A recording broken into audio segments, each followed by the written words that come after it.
But yeah, I've been changing, and I know the last few years have been really hard on a lot of people. But for me, it gave me the ability to really think about the work and just concentrate on the work and grow and evolve and learn about what I'm doing. So I spent hours watching YouTube, watching people doing still life projects, even the photography still life, learning that side of it. So setting up lighting, setting up compositions, how to work with different props. And it's like I said, it sparks something inside me where this is what I want to do. And I honestly, I can't see myself doing anything else other than still life because it can go in any direction. I can do anything with it. Welcome to Season 5 of the Drawing From Experience podcast. Your source of relatable advice for the everyday artist. We want you to pick up your pencils, pick up your paintbrush, pick up your instrument or whatever it is that you create with. Because let's face it, this world is so much better with your art in it.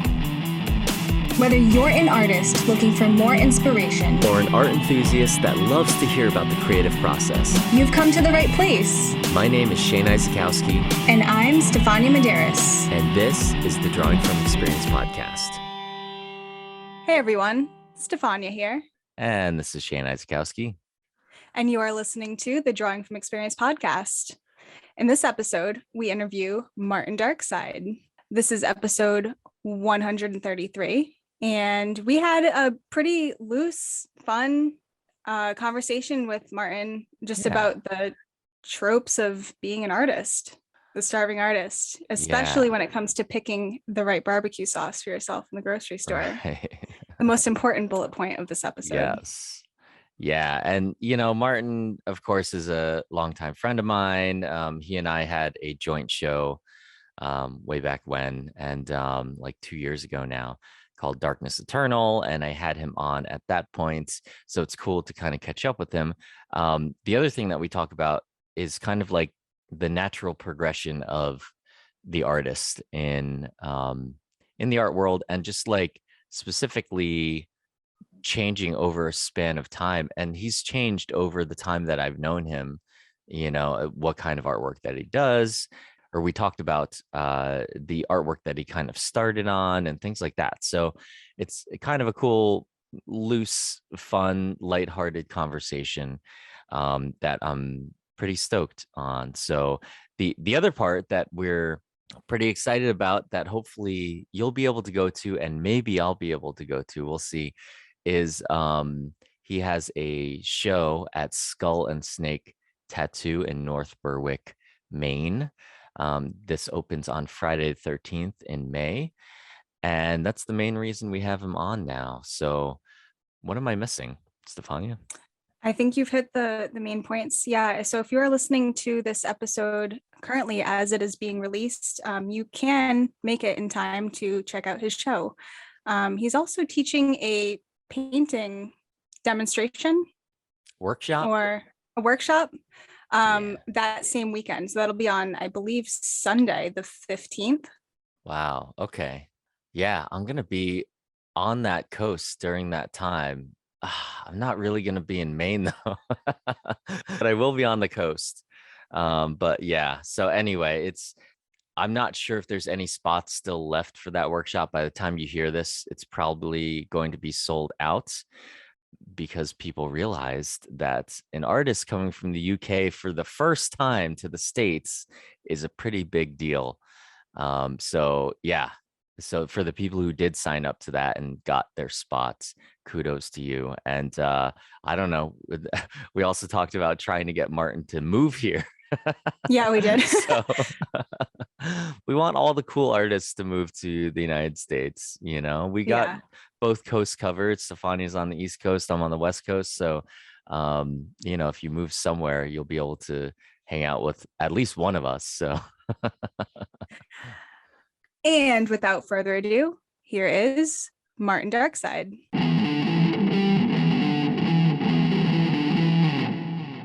Today, we're here to talk to our friend Martin Darkside. Let's hear a round of applause for Mr. Darkside.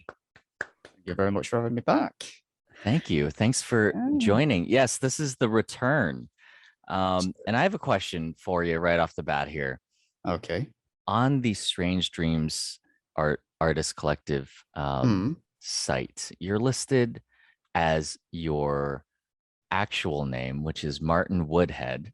So I know I just introduced you as Martin Darkside.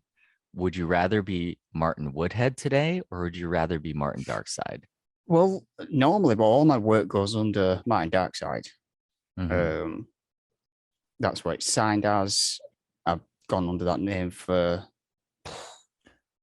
15 years. This is why I was confused. Yeah. The Strange Dreams. Yeah. I don't know. I think it's some of that was supposed to get changed and we've just not got round to it. But yes, it probably will end up getting changed. Okay. Well, no big deal. Don't feel pressure from us. We're stress, man. Putting more pressure on me. I'm under enough pressure that these last 6 months have been pressure filled but enjoyable pressure. Good. We know that feeling. We do know that feeling. I think we all know all the different aspects of the pressure, though.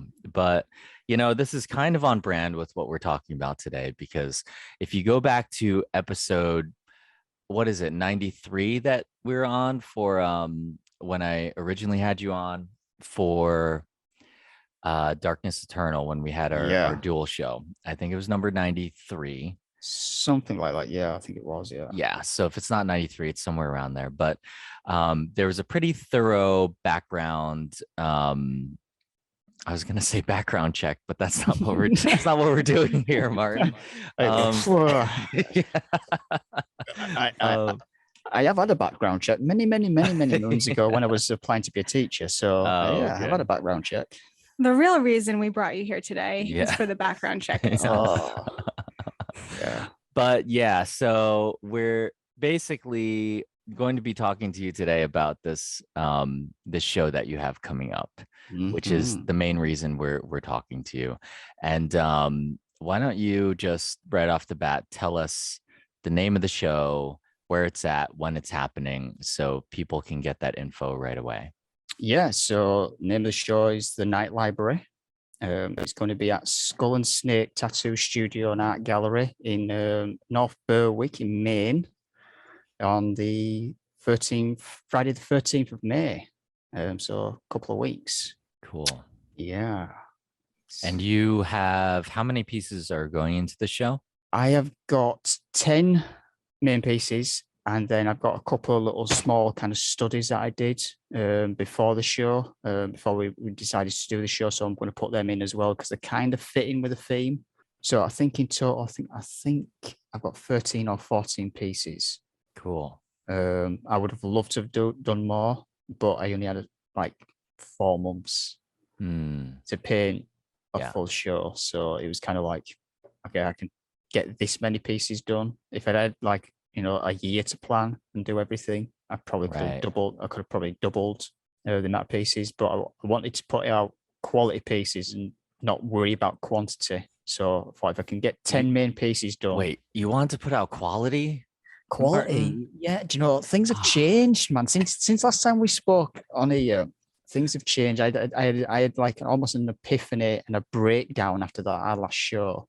Right. And this is actually really mainly what I want to talk about.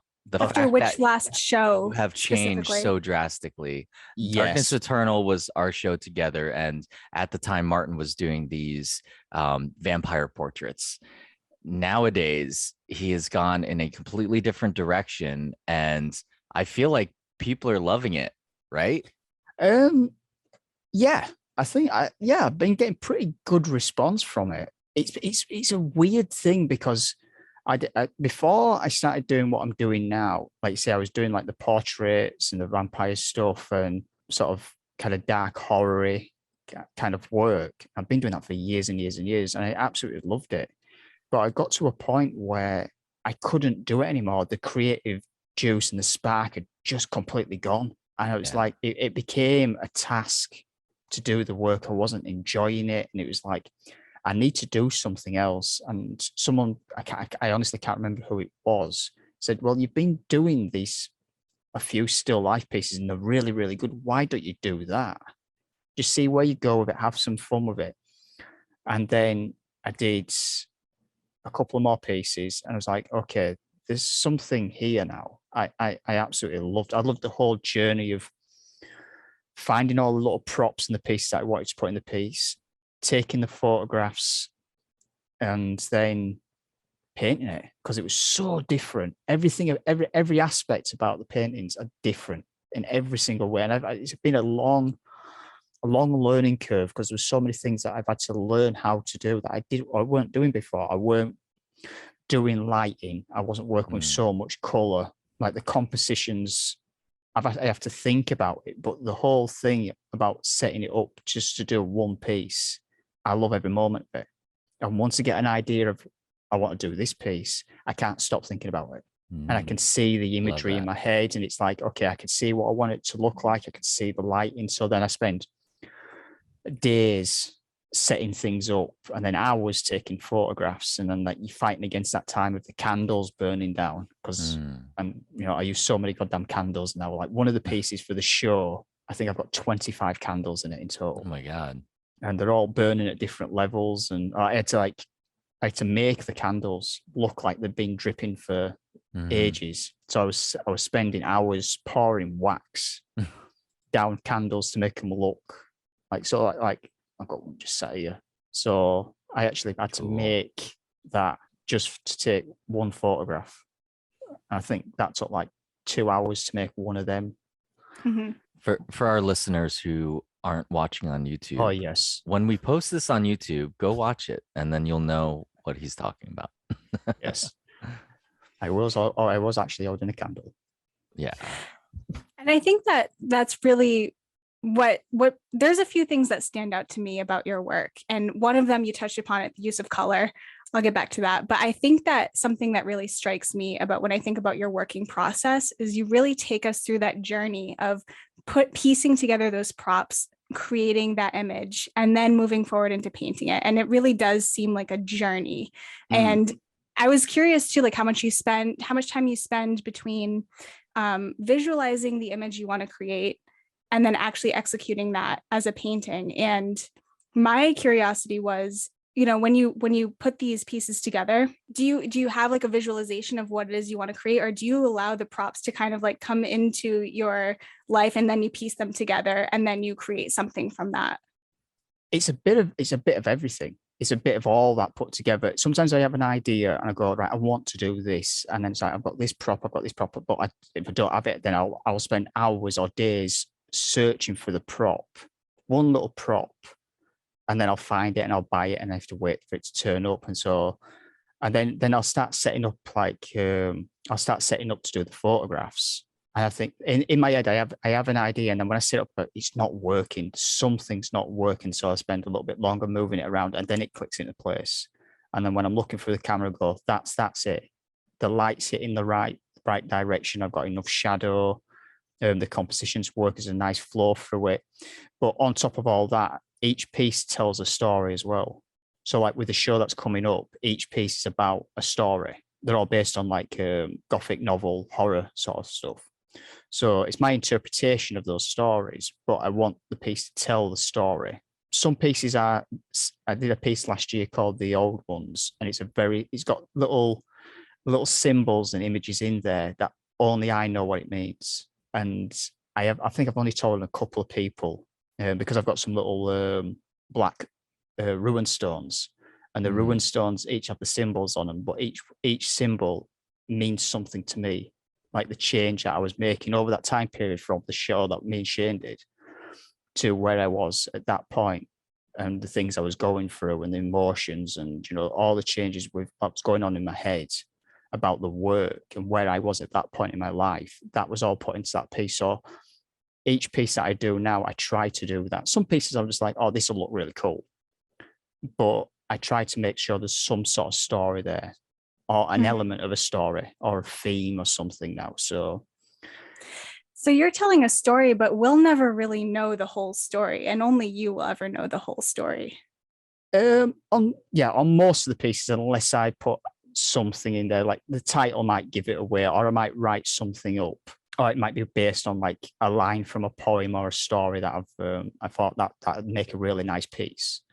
But yeah, it's a lot of the times it's kind of a personal story that I want to put out, try to make it visually, stunning to look at. And if people pick up what the story is, but let them think about something. If they see something in there, cool. But yeah, I'm thinking, especially after this series I've just done, I'm thinking going forward, there's going to be more stories in there. So I'm going to try to write things up so people have maybe something to read while they're looking at the piece as well. But I'm not the best storyteller when I'm writing things down. I'm a very simple person that way. Give me a paintbrush and some paints and a canvas, I can do it. But writing things down, I'm useless at it. But I think you've learned how to visually execute that successfully. I mean, even if somebody doesn't look at one of the images of your work and doesn't see the story, visually, when I look at your work, I see it's very poetic in a way, like looking at the way like you really punch in the contrast of your paintings and the way you use light, and as I said, color too. You are telling a story, and even if the viewer doesn't see like that specific story, I think like for me it definitely hits it on an emotional level. There's something very like visually stimulating and pleasing about your work. And that's what really strikes me too, is like the way that you use light and the way that the light is hitting all of the objects that you use. And I wanted to go back to the props as well, because you use a combination of like organic props, but then you'll take the time to create these like more manufactured pieces, and you'll sit and paint them too before you even assemble and photograph them. Yeah. I kind of wanted to learn about that as well. Yeah. Well, some things I can't get hold of. I don't have the money to buy some of the props, or you just can't find them. So I have to make them. And luckily I have some really good friends who do 3D printing. So shout out to Joe. Shout out to Joe Graziano, who's been a lifesaver on this series. He's printed me. For those who watch later on the video, you can see behind a couple of skulls, like this one. I love this vampire bat here. The vampire bat skull, which is like which obviously a vampire bat is not that size. It's not. It's a 12:1 scale. So this is like 12:1. So this is like 12 inches long, and yeah, a vampire bat skull is probably about the size of this tooth.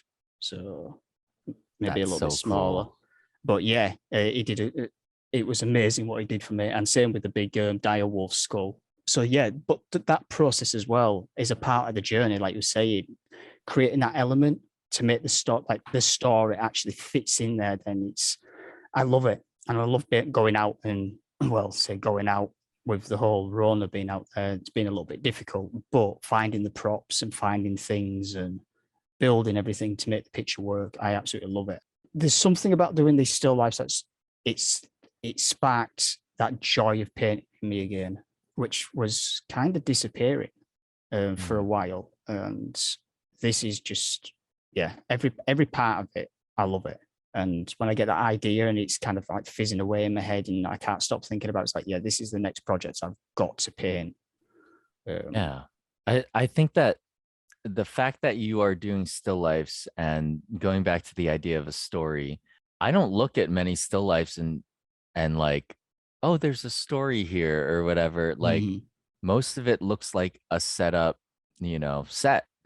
And yours are that, but the fact that you have that story element, and I know that about your work, makes it a lot more intriguing. So not only are they expertly rendered as a painting, but it also has this extra element of a story, which is like pretty cool. It makes me interested in still lifes, and I'm generally not interested in still lifes. Well, no offense.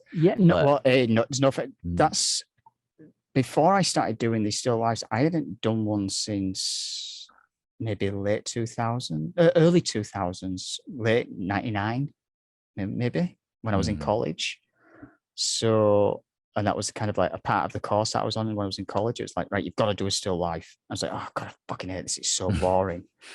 And I didn't do it for 20 years. not doing still life. And then, like I said, yeah, something happens, and now I can't get rid of it, and I can't go back. I can't go back to doing what I was doing. I need to go forward with still life and take it, just keep that journey going with them, and keep creating, doing something new, and going like this piece. Well, behind me, I've been playing around today for the next big piece that I'm going to be doing, and it's going to be crazy. There's so many things in it. I'm torturing myself. Look in your eye. It's pure punishment, but I've got to do it. It's been on my mind for a year. This piece has been on my mind for a year, and when I get back from being over in Maine, this is going to be the next piece, and it's going to be big. Can you give us a little? Can you tell us at all anything about it?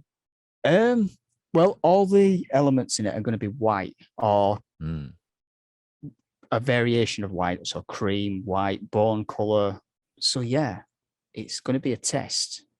Cool. Because I've not done that before.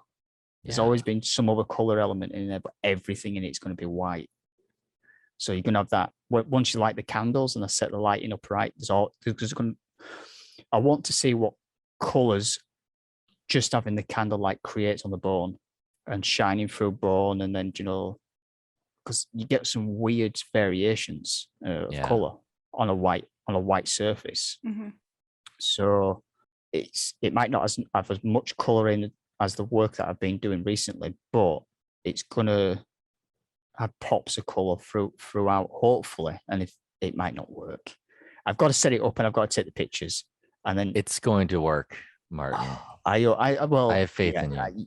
Thank you. Too kind. It's going to be a fun project. I might say it's going to be a big piece. Yeah, I'm looking at something like 2-3 foot or something. Cool. So yeah, let's talk about evolution as an artist. Last time we spoke on the podcast, you talked about how for a while you were doing dragons, like more fantasy work. Yeah. And then you really moved and embraced this dark gothic horror sort of feeling to your work. And now you still have that dark gothic horror vibe, but with a completely different subject matter. And I mean, what are some of the mental places that you're going to? I'm not saying like, what's the deep, dark realm that you go to pull out these dark pictures. I'm saying like, to evolve as an artist over the years. You've been doing this for how long? Professionally since 2012, 2013, but I've been painting pretty much all my life. Before I was working in a job, it was basically it completely burnt me out, and I had to leave. And it was like, okay, I don't want to work for other people anymore. I've got this thing that I want to do. I've got a little bit of money saved up. I need to do this. I've got to give it a go. And I've put everything in it since sort of like 2012, 2013. Before that, it was kind of part-time painting when I could, when I wasn't working. And yes, since then, it has definitely evolved. Like I said, I started out, I was very much into doing fantasy kind of art, a lot of dragons and that sort of stuff. But it evolved into the horror stuff because I've always loved horror. I've just loved it. It's always been a part of my life, as horror stuff. So I thought I need to put my love of horror into doing the work. So that's when I started doing the monster stuff, and then I was doing like zombie portraits and zombie pin-ups for a while, and that got a little bit old. So then I went into doing a little mix of other sort of creature design stuff and things in the pieces. And then I went into doing the portrait work, which I hadn't really done before, proper portrait work, but with a twist of like the vampires or something like that. But again, I don't know, I go through little periods where I kind of burn out, and I feel like I'm repeating the same thing over and over again. And if I'm not enjoying it, the work suffers. I can see the quality of the work go down. And I don't want to be putting out there. I want people to kind of take me seriously as an artist. I want people to want my work. because it's a good piece of work. And if someone wants to buy my work, it's a good piece of work. That's a great feeling. But if I'm putting shit work out there, it's not a good feeling. But yeah, I've been changing, and I know the last few years have been really hard on a lot of people. But for me, it gave me the ability to really think about the work and just concentrate on the work and grow and evolve and learn about what I'm doing. So I spent hours watching YouTube, watching people doing still life projects, even the photography still life, learning that side of it. So setting up lighting, setting up compositions, how to work with different props. And it's like I said, it sparks something inside me where this is what I want to do. And I honestly, I can't see myself doing anything else other than still life, because it can go in any direction. I can do anything with it, from a simple candle piece to just a skull on its own with flowers. But I still want it to have my style. I don't, just like you're saying, where still lifes can be very still and very boring. I don't want the pieces to be boring. It's got to have some sort of excitement there. And like I said, the work that I'm doing now, it's a joy to do. So much fun. I love everything, every little thing. And that's where I am. I'm a crazy person collecting skulls, painting candles now. Mm-hmm. There's two things that really stuck with me about like what you're saying with number one, putting out like quote unquote shit work. I mean, there's no worse feeling, especially when you're not working full time as an artist and you can't put all of your energy into that project. And then let's say like those projects in particular have deadlines and you find yourself so busy working to survive and then limiting yourself in the amount of time you actually put into a project you want to do, but you're not getting, let's say, paid as much, or you really don't have as much space like in your physical life to complete a project. And then you put out work that you're not proud of because you had to rush it. And then that project in particular is a project that you would have hoped would propel you into the direction you want to go in. That resonates with me. In terms of like staying busy and like being busy working and then limiting yourself and like what you can actually create and produce from your heart. That's tough. But on the other side of the coin, something that you've mentioned is how like you have this project coming up that's kind of driving you, like it's controlling you and you're saying like, I have to do this and I have to make this and you have no choice in the matter. That is the best feeling and I hope like any creative person pursuing anything feels this. That is the best feeling, is when you feel like a project is driving you and you have no choice but to like react to that and create it without thought. Yeah, I've sat on this project, like I said, for about a year, and it's always been there at the back of my mind. Are you going to do this? Are you going to do it? It's like, no, you're not ready. You're not ready to do this.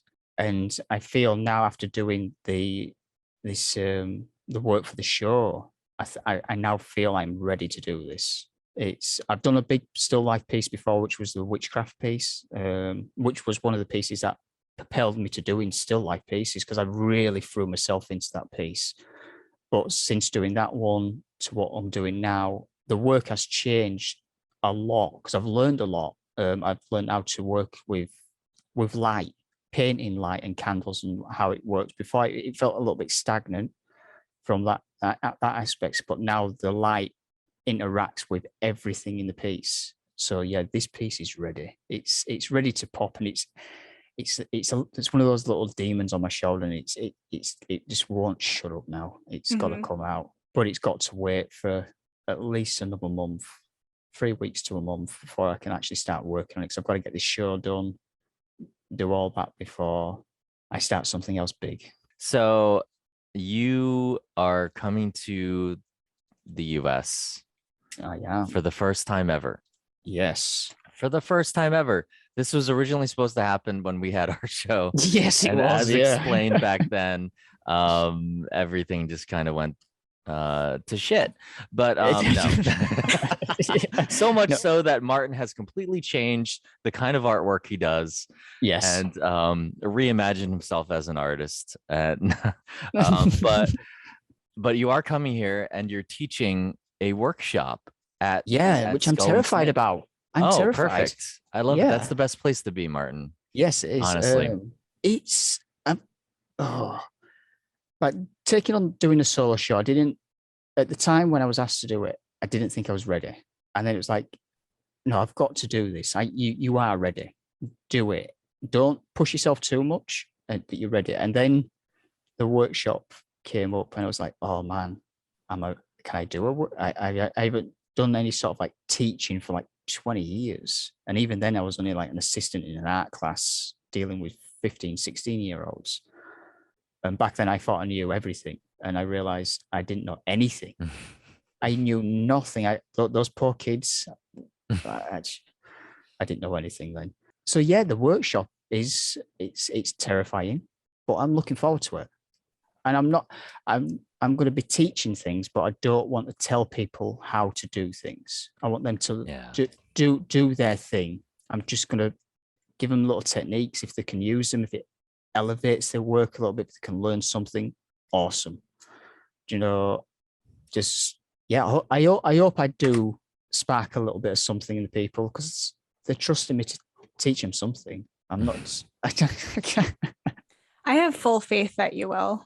Yeah. I mean, your work, and it's like, you as an artist are like, you have this drive to you that in itself is enough to inspire somebody, never mind the technical ability and everything else that comes with you as a person. But I as a teacher, like, I know that feeling of not being sure if like you'll intrigue your students, or you'll at least spark something in them. But even bouncing ideas off of another person, even if you're on level with them, or you know, whatever level that each person is at, even that communication and being put in that setting to just sit and paint. Like, there are probably people, I can't say this for yours, but there are probably people who are just looking for the excuse to sit down and paint something. And that in itself is a reason to be inspired and excited for it. And you are the vehicle for that. So I understand the fear, and it's probably not going to go away, but I might be present for that. I'm only 2 hours away from Maine. Oh, I know I'll definitely be at the opening. I'm interested in the class, in the workshop. I think there's 2 spots left. Yeah, I saw that earlier. Yeah, I think there's 2 spots left, which is, it's mind blowing for me that it's full. That's amazing, dude. I was expecting a handful of people. Yeah. How many slots were available for this? It's 10. 10, yeah. I mean, it's not super surprising that it filled up quickly. I should get my spot before they're all gone. You should. But I think what Stefania is trying to ask you, though, is if you were a vehicle, Martin, what kind of vehicle would you be? The way I've been working recently, I think I'm the Interceptor from Mad Max. Yeah. Oh, nice. Shane, I don't know how you pulled that question right from my brain, but that is exactly what I was thinking. I mean, that is exactly what I wanted to know. That's why we're co-hosts. Yeah. Are you Herbie fully loaded, or are you like a transformer? We need to know these things. No, I feel like I'm going 150 miles an hour through a desert. Yeah, you're like a steamroller right now. My foot is down to the floor, and everything is on fire. And it's until I hit that brick wall, which I'm hoping it's going to be way, way, way down the road. Yeah, I know I need to take a break, because I've been going pretty brutal on my body with the work I've been doing. But like I said, because I'm loving it so much, I can't stop. It's always there in my mind, and I've got to constantly doing it. But I need to start taking care of myself a little bit better. Think about longevity, Martin. Yeah, definitely. Think about, you know, if you keep going at that rate, you're not going to be able to really make as much as you want. So, not to be your father. Fatherly wisdom. I hear these words from Shane more than anyone probably needs to, but it's so true. annoying. I mean, there's annoying. truth in it. Well, the man is a knowledge and a fountain of wisdom. And yes, if Shane tells you to do something, do it. He's a good guy. He's not, you know, isn't he? I was going to say something. I'm not going to say that. I love it. He's right though, and I have a lot of people telling me I need to kind of rest and slow down and sleep and stop smoking, which is going to happen after the show, because I need that nicotine to get me through. I don't talk about this much, but I'll be your stop smoking buddy. What do you call that? I don't know. Is there a term for that? But I would Moral do that. support. Moral Moral support. support, anti-smoking. Are you wanting to stop I as know well? what you're saying. I do. I I think would there is. love to I think there is a stop. term. I should stop too. I mean, I don't smoke cigarettes, but I do have my little. Oh, they're My the Juul. worst for you though. The Juuls and stuff like that, and the vaping. See, It's honestly just I as try- bad because you can smoke it it's- indoors and it doesn't smell and you Yeah. can get and away you, with and it. you're constantly going at it. So I had one of the like the vape things, and I was on it more than what I was smoking, and it just my chest felt like a lead weight. I was Yeah. like, I can't do this. It's too heavy. So I went back onto smoking roll-ups and cigarettes, which I did cut down on. I was doing really well, and then it jumped up while I'm doing this project. So As it does. Yeah, I'm sure. Yeah.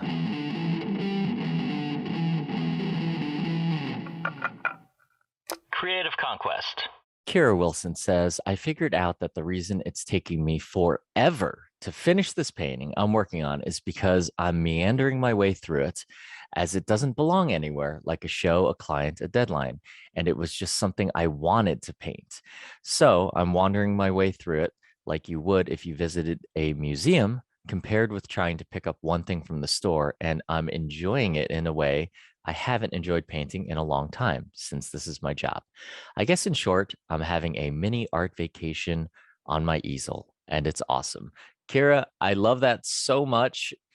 Obviously, you know, as artists, as professional artists, we need to take some time away from that sometimes. But yeah, I feel you. It's hard to find the time to just paint something you want. So I love that you're doing that. And I love that you are enjoying the process, because that's the important part. Tina Banda says, a very successful opening on Friday and modest but happy gathering on Saturday for the exhibit I'm curating, the Living Art Show. We have one more Saturday. It's been a lot of work so far, but worth it. Tina, I know that putting a show together is a big deal, and it takes a lot more work than people even know. And so congrats on a successful show. Thank you for sharing with us. Bambi Strong says, finally getting back into the creative groove since moving. I'm so proud of this dice bag. Making tassels is so fun. First of all, I have no idea how to actually make tassels, but it sounds fun. And I know that moving can put like a damper on your creative process and, you know, things, your typical way of doing things. So congrats on finally getting back into the creative groove. That is a big deal. And also awesome dice bag.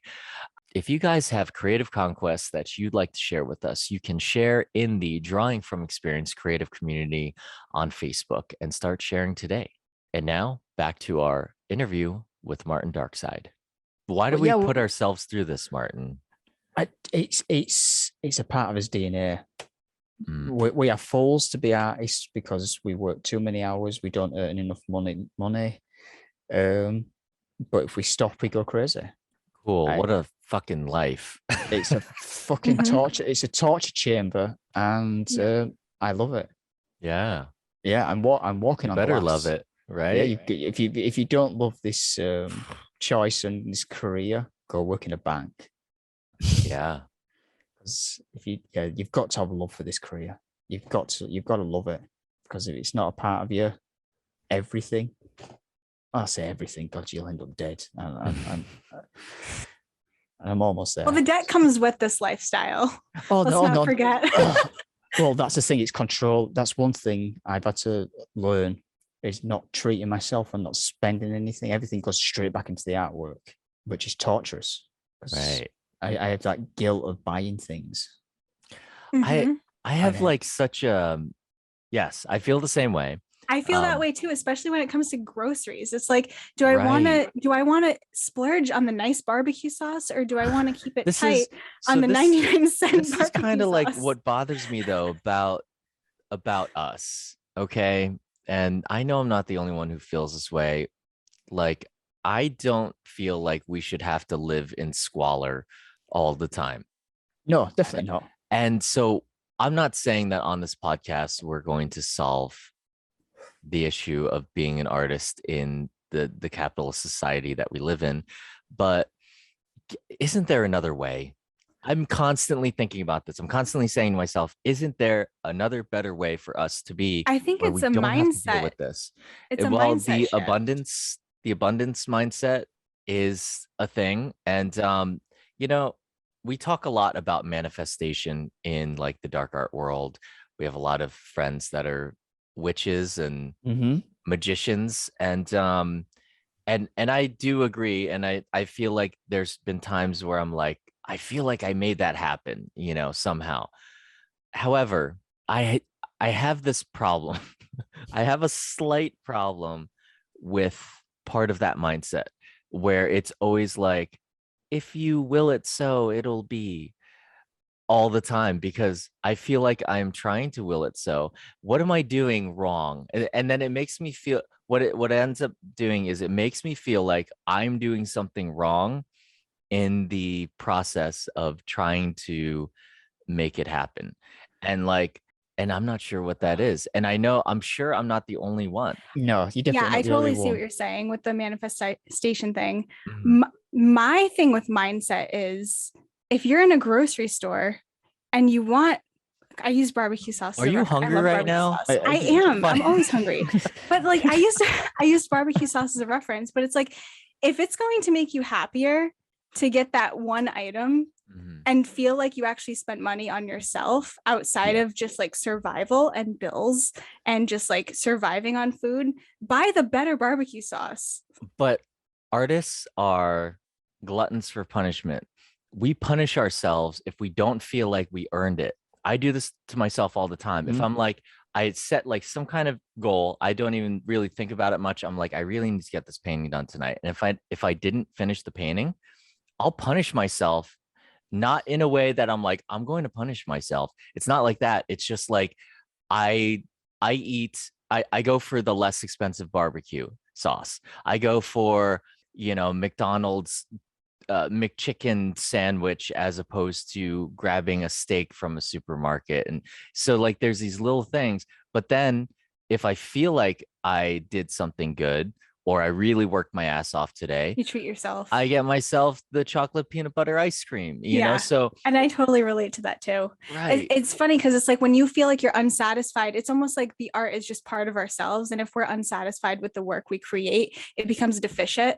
And then we have to then act on that. So it's like, if we feel like we didn't put out as much work as we should have the day before, let's say you work from home, you're creating all day and you're not satisfied with what you create at the end of the day, you have to wake up the next day and imagine that you have no money to spend because you didn't do well, and you feel as though you don't deserve to spend money because you don't know when you're going to make it again. Yep. Right. That's a totally understandable mindset. Yeah. But why do we do this to ourselves though? Because part of the reason I'm asking is because there are plenty of people I feel like who every day they just do what they think they deserve. They get the things. Maybe they have more money than we do. Maybe that's one thing. But also, like, I think their attitudes are different, and like they end up just getting what they want. And like, I don't know if it's just a mindset thing, or if it's just an attitude thing, or if it's just because they have a giant bank account. I don't know. But I've been recently, not like a lot or anything, but I've been meeting a lot of what I would define as rich people recently.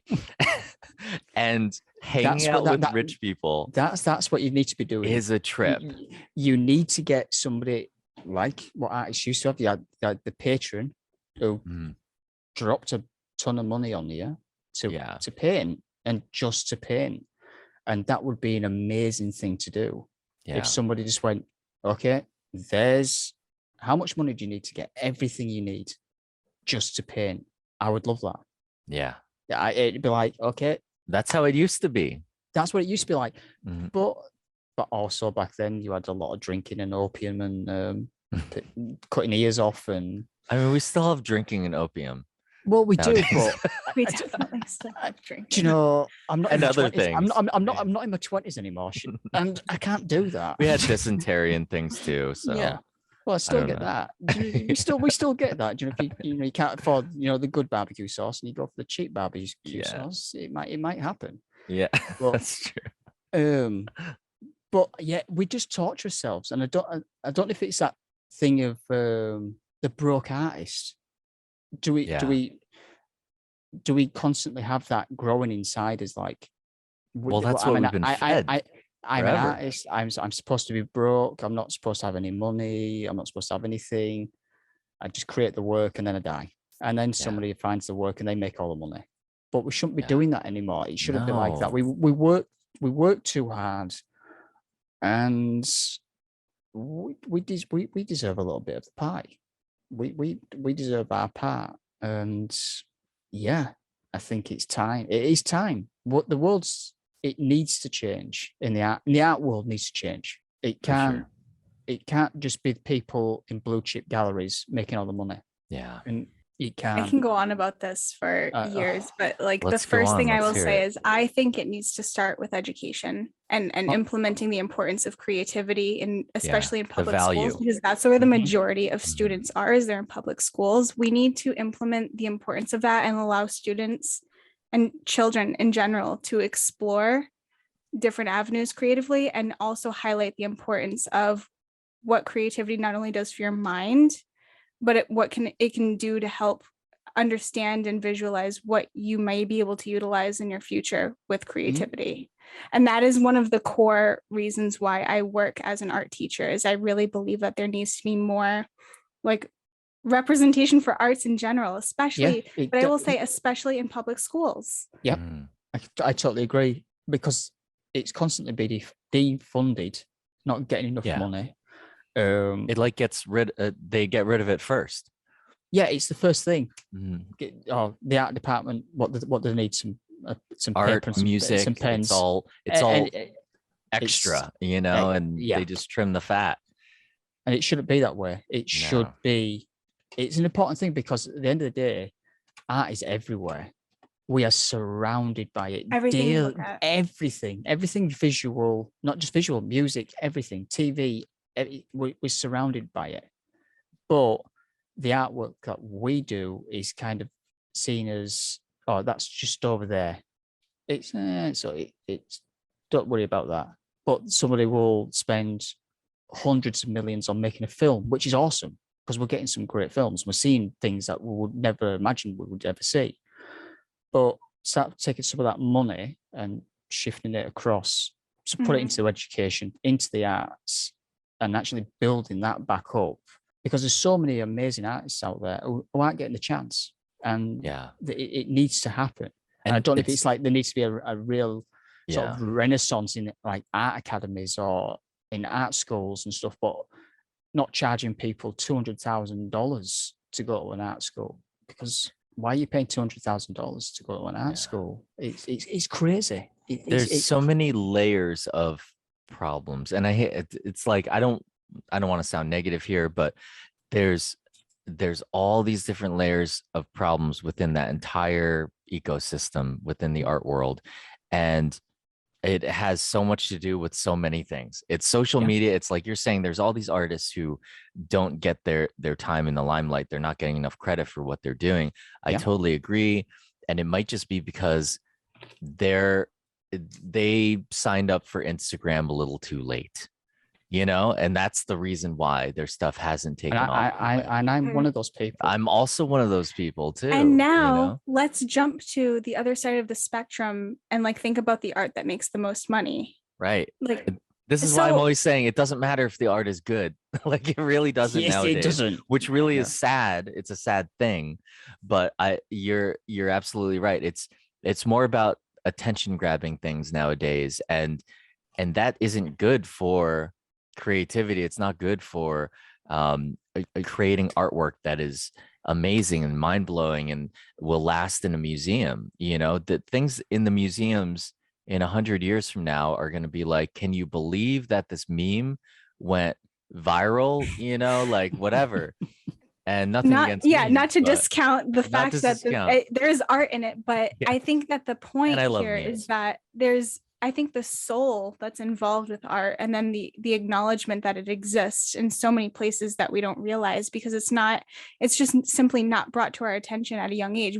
We are manufactured as people to like go through school, get an education, get a degree, and then physically work. Like we are trained to work. And I think that that's great. But when it comes to art, it's like art has just been removed from that picture, and it hasn't even been like categorized as a career field that you can pursue to make a living off of. It's written off as something that you would pursue on as a risk or on a whim. And then you as an individual have to take it upon yourself to choose to take that risk. And that in itself is a challenge. Yeah. And most people aren't even in a position to do that. No. It's like I said, when I left like college and university, it was like, what are you going to do now?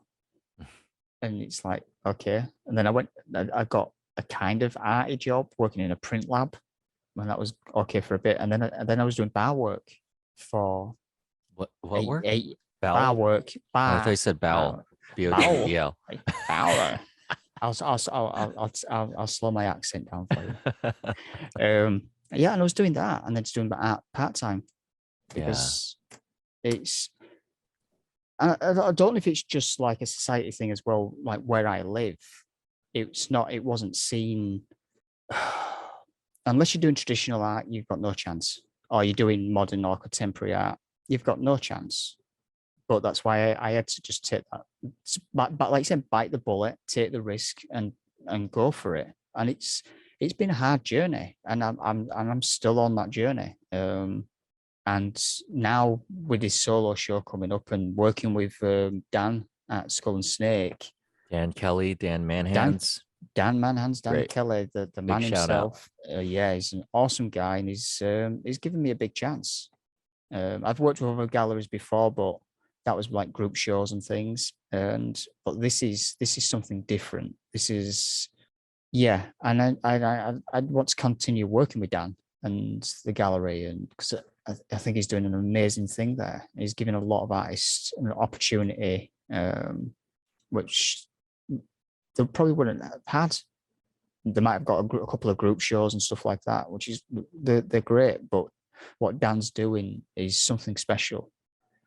He's not taking from the artists. Like, I know Shane has an opinion on this, but some galleries are taking way too much from artists.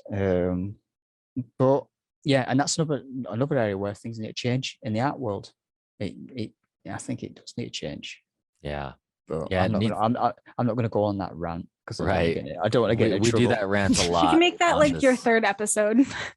Yeah, I mean we talk about this a lot in here, and we just talked about galleries and commissions with Kira.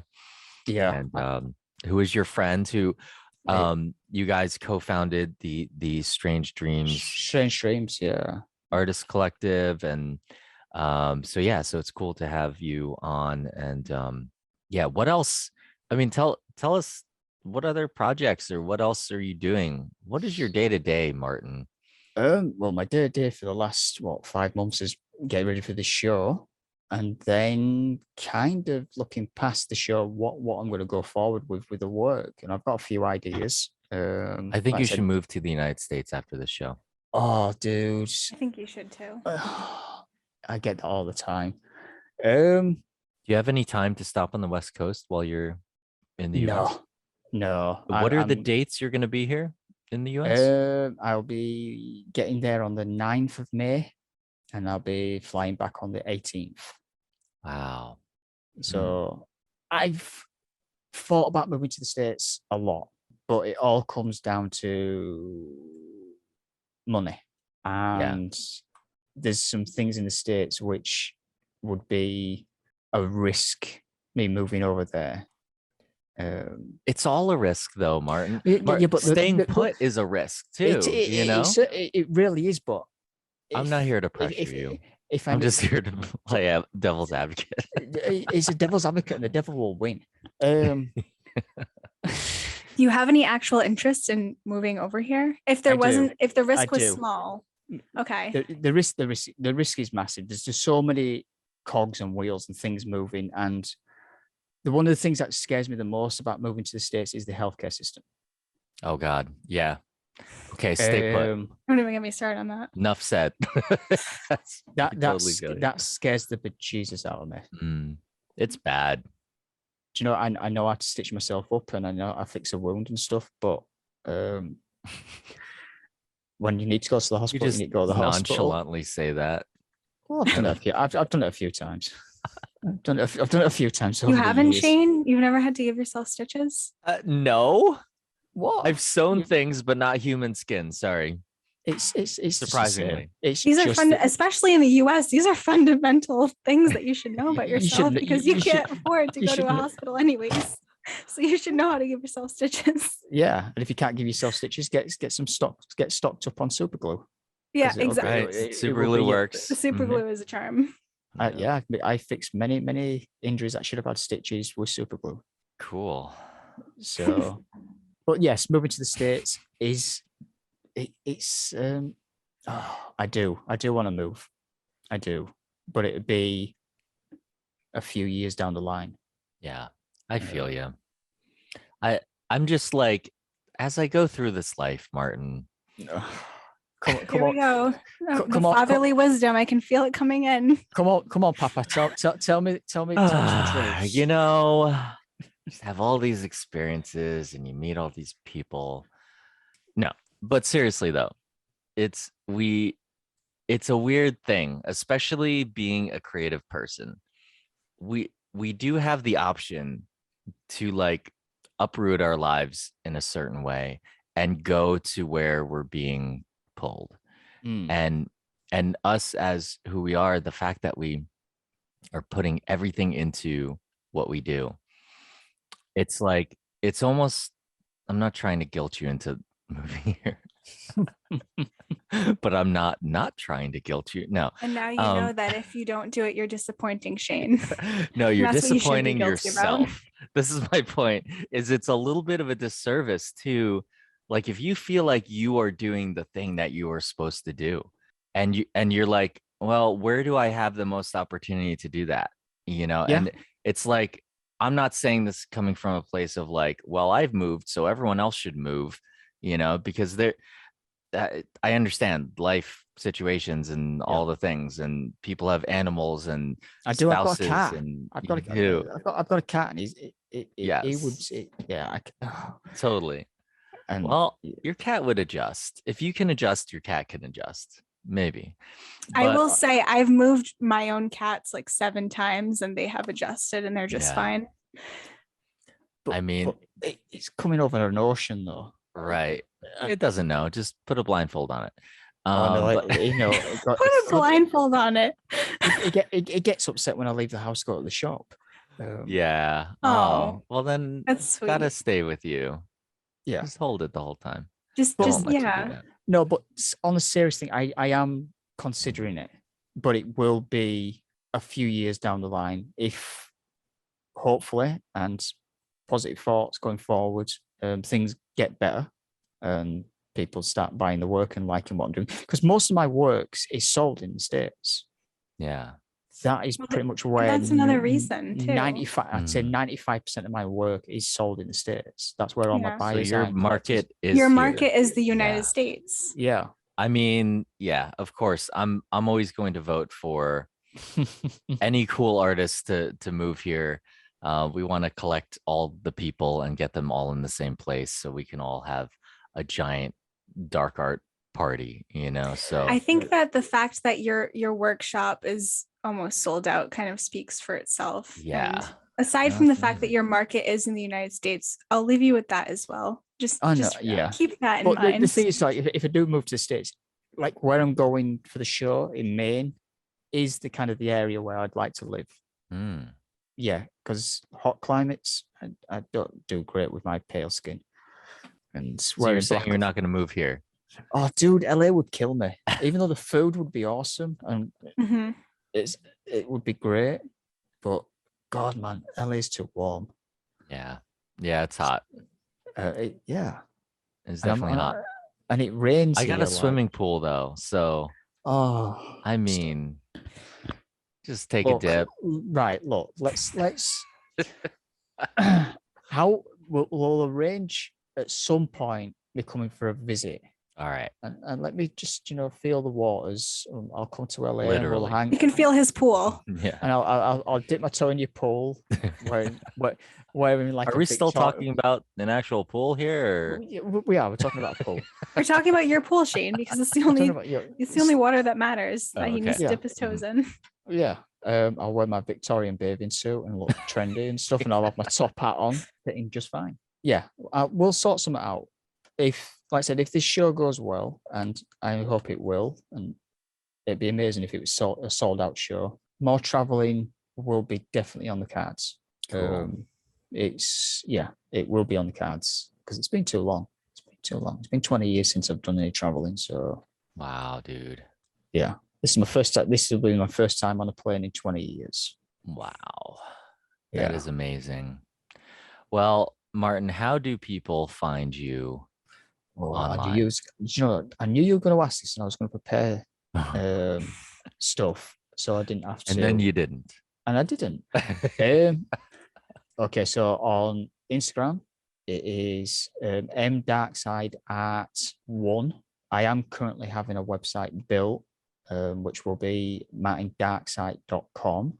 And Facebook is kind of meh. It's just Martin Darkside Artist, because Facebook is completely killing those pages. So yeah, that's where you can find me. And you have a Patreon. I do have a Patreon. If you look for Martin Darkside on Patreon, again, that's like we were about Patreon patrons earlier on. Patreon's one of those good little things. Even though my community is very, very small, but I am extremely grateful for the people who are on there with me. But I am going to make more of an effort. Your Patreon is patreon.com/mdarksideart. Thank you very much. There we go. See, Thank you, Stefania. thank you. If you guys enjoyed this episode, you can stream and download previous episodes on iTunes, Stitcher, Google Podcasts, Spotify, or our website, drawingfromexperience.com. Go rate and review on iTunes and Spotify. That will help more people discover the Drawing From Experience podcast. And you can also find us on Facebook at the Drawing From Experience Creative Community and start sharing artwork with us. And you can find us on Instagram at DFE Podcast or our Patreon at patreon.com/drawingfromexperience. Stefania, where do we find your work? You can find me on Instagram as Stefania Medeiros _ and on Patreon, you can find me on patreon.com/Stefania Medeiros. And you can find my artwork at ShaneIzykowski.com or patreon.com/ShaneIzykowski or on Instagram or Facebook at Shane Izykowski Artist. Martin, thank you so much for joining us again on this podcast. And Yeah, always. congrats and good luck on Thank your you very show. much. I'm super excited for you. And man, Maybe you're I'll- up for a weird adventure. Oh yeah, and maybe I'll see you there, and we can have a drink. I hope so. I'll be seeing you for sure in a couple weeks. So We I'm super deserve a excited drink. about that. We definitely deserve a drink. So We'll have a drink, and we'll have our final cigarettes before we throw. a final cigarette. That's it. Shane, you should definitely come out for this. I Not to should. pressure you. All We've right. pressured other Yes, people shit. on this show, It so could now I'm going to happen. pressure you to come could to the happen. show. All right. So if I come out to the show, then Martin has to move to the United States, and Stefania, you have to do something else that you've been talking about. Oh, okay. Yeah, the pressure's figure on it for out. me. Yes. Yeah. All right. Love you guys. You're great. And thank you so much. And we will talk to you guys next week. Bye-bye. The Drawing From Experience podcast is co-produced by me, Shane Izykowski, and Stefania Medeiros, with editing by me and support coming from our Patreon at patreon.com/drawingfromexperience. And our sponsors. If you'd like to be a sponsor, you can contact us at dfepodcast@gmail.com.